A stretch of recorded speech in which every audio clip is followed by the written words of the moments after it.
भगवान की कृपा कैसे प्राप्त करें?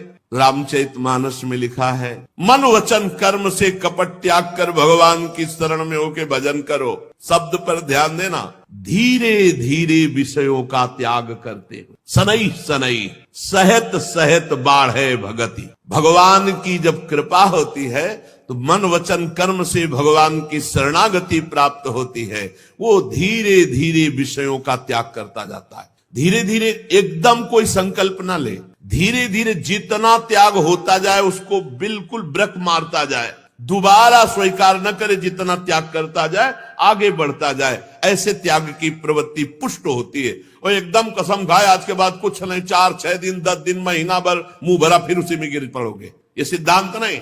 धीरे धीरे क्रमशः धीरे धीरे इंद्रियों को विषयों से हटाकर साक्षी परमात्मा श्री हरि में निश्चल भाव से स्थित करें। जिस समय निरंतर भजन चलने लगता है तो जैसे बहुत ध्यान देने योग्य विषय, एक एक शब्द बड़ा गूढ़ है। जिस समय निरंतर भजन चलने लगता है उस समय हृदय की भजनानंदी की स्थिति हो जाती है। जैसे गाढ़ निद्रा में सोए हुए पुरुष का शुभ अशुभ कोई संकल्प नहीं होता।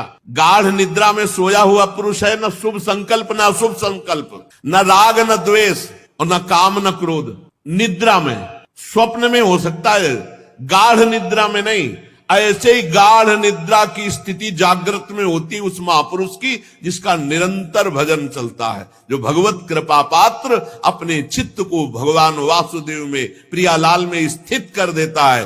वो गाढ़ अवस्था ऐसी होती है। कभी 2-4 मिनट के लिए भी आई होगी तो आप समझ रहे होगे, नहीं तो नहीं समझ पाओगे। जागृत अवस्था में जैसी गाढ़ निद्रा में स्थिति, ऐसे जागृत अवस्था में चलते फिरते देखते हुए भी वो संकल्प रहित, शुभ अशुभ चिंतन रहित एकमात्र परमात्माकार स्थिति, उसे तुरीय अवस्था कहते हैं, जो सारे क्लेशों को सर्वथा के लिए नष्ट कर देती है। ये स्थिति कैसे होती है? निरंतर भगवान के सुमिरन से। भगवान श्री कृष्ण के गुणों का वर्णन और श्रवण समस्त दुख राशि को भस्म कर देता है और हृदय में प्रेम जागृत कर देता है। फिर कुछ कहना या सुनना नहीं पड़ता साधन संबंधी, वो अपने आप आगे का मार्ग प्रशस्त हो जाता है। विदुर जी ने कहा, भगवान आपके युक्ति युक्त वचनों की तलवार से मेरे संदेह छिन्न भिन्न हो गए। अब मेरा चित्त भगवान की स्वतंत्रता और जीव की परतंत्रता को खूब अच्छी तरह समझ रहा है।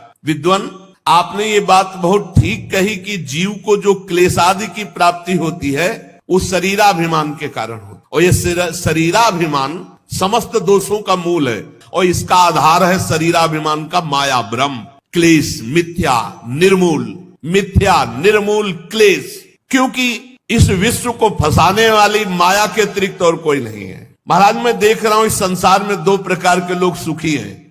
एक तो पागल है ही, तो उनको क्या सुख दुख का मतलब, और दूसरा ब्रह्म बोध संपन्न। ये बीच वाले सब दुखी है, जो कुछ ज्ञान कुछ अज्ञान, ये सब दुखी है। सुखी कौन है?